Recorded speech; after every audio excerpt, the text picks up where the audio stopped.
Hi friends, அனைவருக்கும் வணக்கம். தமிழ்நாட்டில் மக்கள் தொகை கணக்கெடுப்பு ஜூலை 17 அதாவது இன்று முதல் தொடங்கியிருக்கு.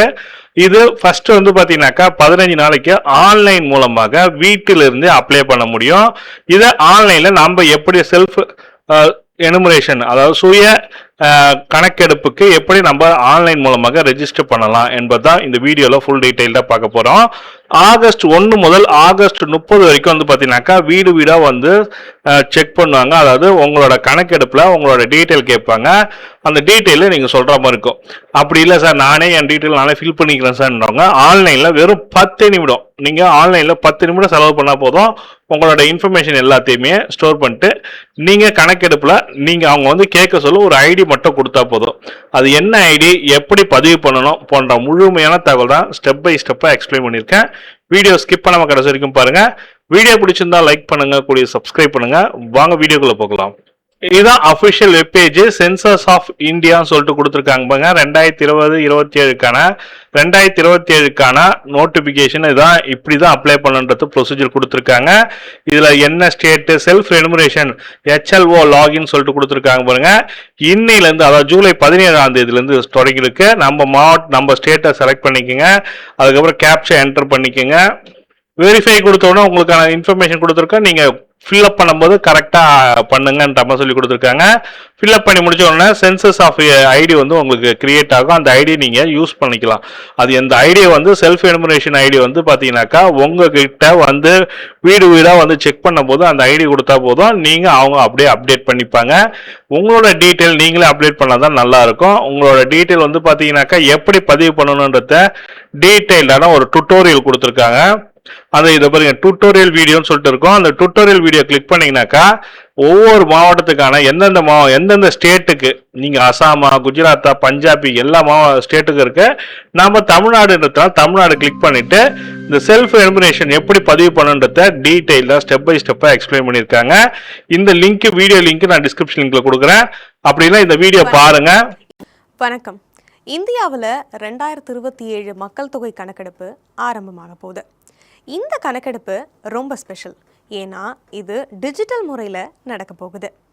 முதல் கட்டத்தில் வீடுகளை பட்டியலிடுறது, அதாவது ஒவ்வொரு வீட்டையும் கணக்கெடுக்கிற வேலை நடக்கும்.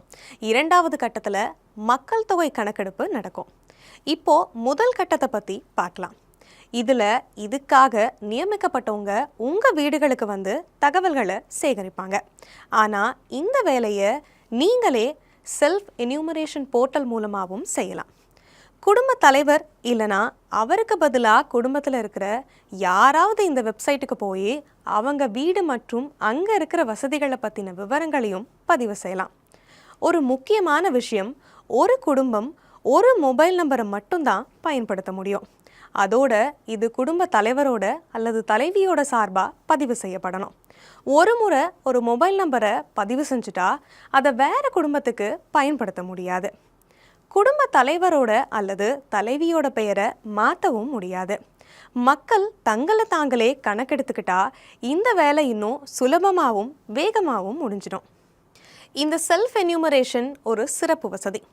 உங்கள் மாநிலம் அல்லது யூனியன் பிரதேசத்தில் கணக்கெடுப்பு ஆரம்பிக்கிறதுக்கு 15 நாளைக்கு முன்னாடியே இது ஓப்பன் ஆகிடும். விருப்பப்படுறவங்க இந்த வசதி மூலமாக தங்களோட விவரங்களை முன்கூட்டியே பதிவு செஞ்சுக்கலாம். போர்ட்டலில் விவரங்களை எப்படி பதிவு செய்கிறதுன்னு பார்க்கலாம். முதல்ல SC போர்ட்டலை ஓப்பன் பண்ணுங்கள். அப்புறம் உங்கள் மாநிலம் அல்லது யூனியன் பிரதேசத்தை தேர்ந்தெடுத்துட்டு கேப்சாவை டைப் பண்ணுங்கள். அடுத்து வர வரவேற்பு திரை நீங்கள் என்ன செய்ய வேணும்னு வழிகாட்டும். இப்போது குடும்ப தலைவர், உதாரணமாக சுசீலா தேவி, அவங்களோட பெயரையும் மொபைல் நம்பரையும் டைப் பண்ணுறாங்க. உங்களுக்கு வசதியான மொழியை தேர்ந்தெடுத்துக்கோங்க. அப்புறம் ஒரு OTP மூலமாக வெரிஃபிகேஷன் நடக்கும். இந்த முழு செயல்முறையும் ரொம்ப பாதுகாப்பானது, அதே சமயம் ரொம்ப சுலபமானது. உங்கள் மாவட்டத்தையும் பக்கத்தில் இருக்கிற முக்கியமான இடத்தையும் தேர்ந்தெடுக்க வேண்டியது அவசியம். மேப்பில் நீங்கள் தேடின இடத்த காட்டுற மாதிரி ஒரு மார்க்கர் வரும். இப்போது அந்த மார்க்கரை உங்கள் வீடு இருக்கிற இடத்துக்கு நகர்த்துங்க. அதுக்கப்புறம் சேவ் அண்ட் நெக்ஸ்ட் பட்டனை கிளிக் பண்ணுங்கள். இதுக்கப்புறம் கேள்வித்தாள் பேஜ் ஓப்பன் ஆகும். முக்காவாசி கேள்விகள் ஆப்ஷனை தேர்ந்தெடுக்கிற மாதிரி தான் இருக்கும். பெயர்களை டைப் செய்ய ஃபோனடிக் மற்றும் விர்ச்சுவல் கீபோர்டு இருக்கும். உங்களுக்கு ஏதாவது சந்தேகம் வந்தால் அதை உடனே தீர்க்க FAQவும் டூல் டிப்ஸும் இருக்குது. ஏதாவது கேள்வியோ தகவலோ விடுபட்டு இருந்தால் சிஸ்டமே உங்களுக்கு ஆட்டோமேட்டிக்காக ஞாபகப்படுத்தும். எல்லா விவரங்களையும் பதிவு செஞ்சதுக்கு அப்புறமா இதை கவனமாக செக் பண்ணுங்க. தேவைப்பட்டால் நீங்கள் மாற்றிக்கலாம். இதை டிராஃப்டாக சேவ் செய்யலாம், இல்லைனா இறுதியாக சப்மிட் பண்ணலாம். சப்மிட் செஞ்சதுக்கப்புறம் ஹெச்ல ஆரம்பிக்கிற 11 இலக்கு SCID ஸ்க்ரீனில் வரும். இது உங்களுக்கு SMS மூலமாகவும் வரும். கணக்கெடுக்கிறவங்க உங்கள் வீட்டுக்கு வரும்போது இந்த SCIDயை அவங்க கிட்ட கொடுங்க. நீங்கள் கொடுக்குற சரியான தகவல் நம்ம நாட்டை வலுப்படுத்துறது மட்டும் இல்லாமல் அதோட உண்மையான நிலையையும் காட்டுது. அதனால் இதில் கலந்துக்கிட்டு உங்கள் முழு ஒத்துழைப்பையும் கொடுங்க. நமது மக்கள் தொகை கணக்கெடுப்பு, நமது வளர்ச்சி. பாத்தீங்களா எப்படி அப்ளை பண்ணுன்ற ப்ரொசீஜரை பார்த்துப்பீங்க. இந்த வீடியோ பிடிச்சிருந்தா லைக் பண்ணுங்க, கூடிய சப்ஸ்கிரைப் பண்ணுங்க. நன்றி, வணக்கம்.